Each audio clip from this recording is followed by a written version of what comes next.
Case featuring the craziest twists you have ever heard. Brian Michael Barrett murder case. At some point in time, a lot of people have indulged in the idea of internet dating. Generally speaking, it serves as a simple diversion from reality and an escape from the harsh realities of everyday life. What, after all, could possibly go wrong in an online dating setting? However, what would happen if a sly cyber attack would cause you to lose your life? Welcome to Unsolved Crimes, where we feature cold cases, twisted cases, and solved cases from around the world. If you like to watch similar contents, please subscribe to our channel and turn on all notifications to watch our latest episodes. Today's case has the craziest twist you have ever heard. A tragic tale of an internet love triangle and jealousy gone deadly. And without further ado, let's investigate this mystery in great detail. Dan and Deb Barrett welcomed their son Brian Michael Barrett into the world on February 1st, 1984 in Williamsville, New York. Daniel and Richard, his two younger siblings, quickly followed him as they grew older. To those who knew Brian, he was a very quiet and reserved person, but also quite laid back and friendly. He had a strong enthusiasm for sports as a hobby at a young age. To keep up with the stats for all of his favorite teams, he even regularly read the sports section of the newspaper. He shared his passion for sports with his father and his brothers, who he had a close relationship with. Before a shoulder injury prevented Brian from playing football and baseball again in 2002, he was a two-sport athlete in high school. Brian and his family lived in New York, in the little town of Pendleton, where Brian attended Star Point High School, not far from the Canadian border. He made the decision to attend Erie Community College for his two-year degree after graduating from high school. He worked a part-time job with Dynabrade Corporation in Clarence while he was a student to help pay for college. After earning his degree, he made the decision to pursue his dream of becoming a teacher by training as an industrial arts instructor. Nearby Buffalo State College is where Brian enrolled. He nevertheless kept working part-time in the plant, where he was respected for his diligence. At the age of 22, Brian began to emerge from his shell in 2006 and even showed signs of an adventurous nature. He went skydiving, camping, fishing, and experimented with new things. But one of the subjects he was investigating didn't involve any outdoor activities. Like many young people, Brian enjoyed spending time on his computer and occasionally conversing with strangers. But nothing could have prepared him for the outcomes of his internet interactions. At 10 p.m. on Friday, September 17, 2006, Brian shifted the closing of the Dynabrade power tool facility. He finished packing stuff and got in his pickup to drive home, but someone shot him at close range with a .30 caliber rifle before he could insert his key into the ignition. He was instantly killed as 3 bullets flew out of the driver's side window, striking him in the left arm and the neck. 2 days later, his death was discovered when a co-worker noticed his pickup truck parked alone in the remote area of the company's parking lot. He was still seated in with a lifeless body in the seat in front of his truck. Police swiftly discovered a potential suspect in the killing as they started their investigation. It appears that Brian's co-workers started informing authorities about his alleged online love triangle and his hostility towards a fellow employee. Investigators searched through his online actions to discover the truth. They looked deeper and a startling tale came to light. A tragic event culminated in a tale of resentment and treachery. It all began with 46-year-old Cheektowaga resident Thomas Montgomery, who was leading a typical life with his wife Cindy and their 2 daughters. He was a machinist for the Dynabrade firm and worked in the same plant as Brian. But this man's life was nothing like Brian's. He worked at the Dynabrade factory for 12 years in a row after waking up in the morning. He fastened his goggles, then stood in front of his machine till late in the afternoon, producing parts for power tools. He walked the family dog Shadow every day after work and accompanied his two daughters to the neighborhood swimming club. He stood up and assumed the persona of a dedicated father and spouse. But other than playing poker with his friends and competing in the Diner Bride euchre tournament, he didn't find anything enjoyable about his life. Montgomery, a 46-year-old former Marine with a reddish mustache and a balding head, wanted to become someone else since he was attempting to escape the monotony of his everyday routine. He entered a teen chat group on a well-known gaming website Pogo.com in May 2005, using the alias Marine Sniper, pretending to be a young attractive Marine headed to Iraq. He received a message from an 18-year-old lady with the screen name Tall Hot Blonde almost immediately. After a few cordial conversations, the girl revealed that her true name was Jessie, and she was a West Virginia high school senior who played softball. He then made the decision to act as though he was 18 years as well.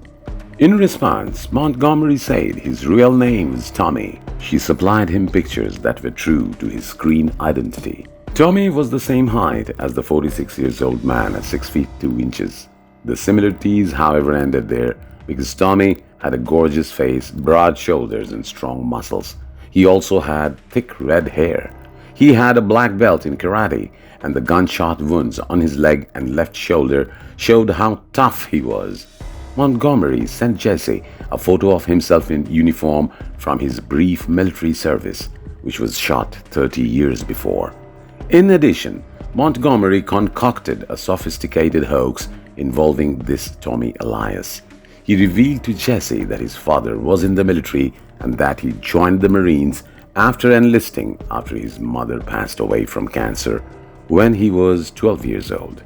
He was going to Iraq after attending a sniper training boot camp in June. Marine Sniper was thinking back fondly to Montgomery on his 6 years as a young Marine. Records from the United States Marine Army, however, revealed that despite his eligibility as a sharpshooter, he had never received a sniper training or participated in combat. Jesse, though, was captivated by the tale. Although their conversations first began as friends, the flirting soon developed into a full-fledged internet relationship. Montgomery received images from Jesse repeatedly because she thought he was an 18 years old. Some of the images were really provocative. They were now having virtual sex. Since their connection had developed over time, it became more real than real life for Montgomery. It appeared that both parties felt the same way. Tommy and Jesse began exchanging gifts, phone calls, and love notes. Jesse once even sent a gift of a pair of red underwear through the mail. Even though Montgomery was aware that things were getting serious, he was unable to sever ties with her. Assuming they would never meet, he chose to play cat and mouse. Montgomery later reflected in an interview, "It was like a drug that I required every day. If I was clever, I would have just ended it." As time passed, Jesse and Tommy were accustomed to conversing on the phone every day between 6:30 and 6:40 a.m. and 3 and 3:40 p.m. About 8 months after they had started dating online during the Christmas season, Jessie was persuaded to believe that her Marine love was off duty. Tommy then proposed to Jessie, and she accepted without even having met in person. The computer screen was only the beginning of his fantasy. However, he started mentioning his stunning 18-year-old girl to co-workers he was seeing alive, where he told them he intended to elope and relocate to West Virginia, and in a note to himself, he was not even kidding. On January 2, 2006, he wrote, "Tommy Montgomery, 46, ceased to exist and was replaced by a Marine with combat wounds who was 18 years old. While Montgomery appears to be losing his sense of reality, he is actually relocating to West Virginia to be with the love of his life." When his wife Cindy learned about the incident, his deception started to fall apart. Jesse sent Montgomery a message one day in February 2006 while his daughter was on the computer. The girl called her mother after being startled seeing their chat. Cindy was already suspicious of him due to his prolonged internet activity and decreasing involvement in their lives. And as soon as everything clicked into place, she discovered a number of love notes. Jesse's pictures and memorabilia, including a pair of red underwear to warn her, are displayed. Along with a letter, Cindy sent Jesse a picture of her family. "Let me introduce you to these individuals," she wrote. "Tom, my husband since 1989, is the man in the center." She also urged her not to believe everything you read on a computer, because he's 46 years old. "Let this go. If you don't, a man who is killed in deceit and deception will only hurt you." She openly confronted her spouse and wrote him a letter and said, "I cannot believe you are living some sort of bizarre fantasy. We can separate if you wish, but it is unacceptable for her to keep lying to me and the kids while she's mailing you things." Jesse was horrified and devastated by this discovery, calling Montgomery a liar and ending their relationship right afterwards. She declared that she detested him and that he ought to be jailed for this deception. Jesse, however, was unable to accept it in her head. To be sure, Jesse contacted Brian Barrett, a co-worker of Montgomery's who went by the online alias Beefcake. Be it for retaliation or to simply chat, Brian corroborated the tale Cindy told Jesse. It didn't take long for Jesse and Brian to start developing their own online relationship after she turned to Brian for comfort. As the connection grew more intense, they even made it public.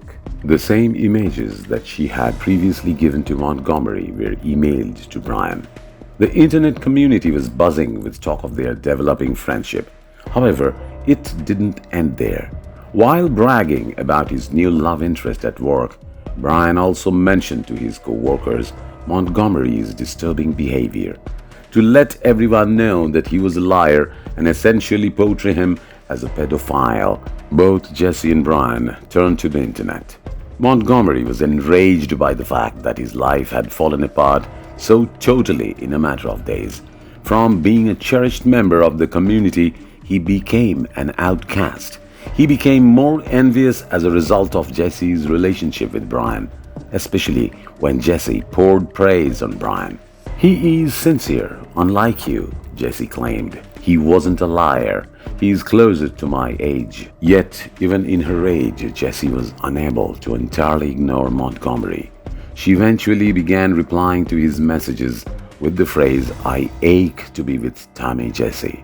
Every night I would still be cuddling him and dreaming with him if he were real." Additionally, he admitted to Montgomery that her entire motivation for being with Brian was to extract revenge on him. For Montgomery, being accepted at 47 and still having the woman of his dreams was like winning the lottery. However, even if they did renew their romance, the relationship did not last long.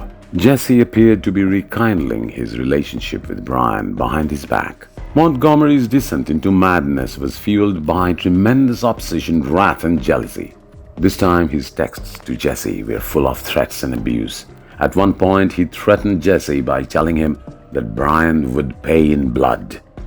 Despite the men's warnings, Jesse continued to switch back and forth between the two men, which wouldn't turn out nicely. When Brian and Jesse made the decision to get together, it was the icing on the cake.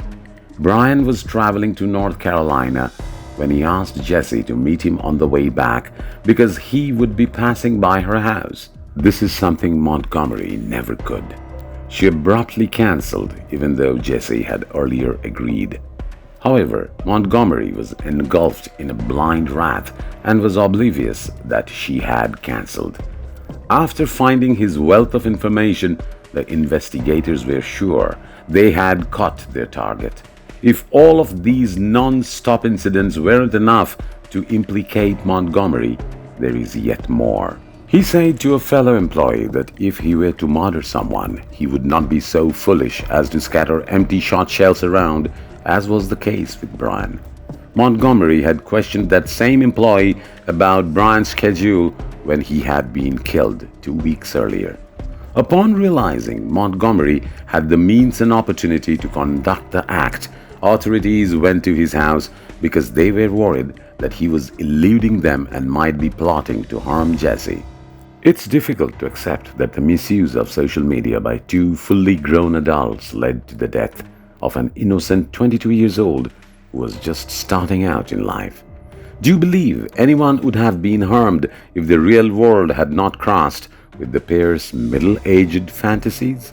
Approximately 40 million Americans use online dating websites and applications, according to studies on the subject. There are some risks that individuals should be aware of as internet dating becomes more and more prevalent.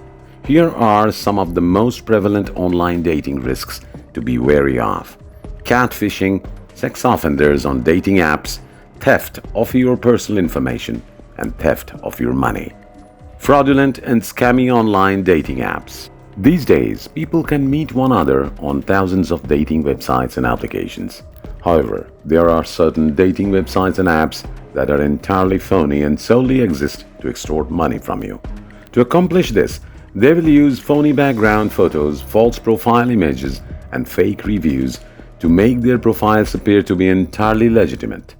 Additionally, they will deceive you into believing that you are speaking with a genuine person when in reality you are only using a dating app scam. Therefore, before joining a new online dating service, be sure to conduct your research and look into the firm that runs the app or website. Catfishing.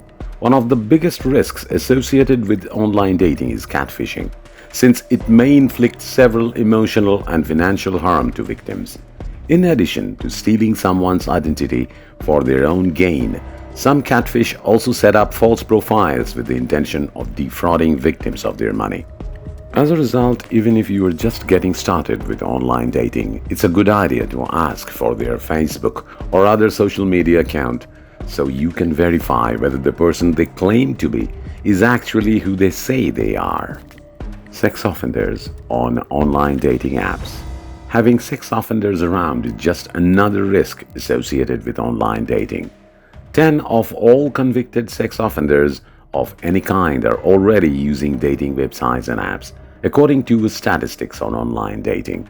Therefore, it is undoubtedly possible to encounter or be approached by a sex offender.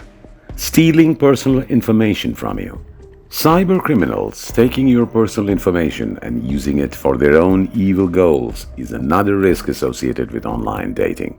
Because of this, you should never share any personal information with anyone you haven't met in person if you use an online dating app or website. And that ends today's episode.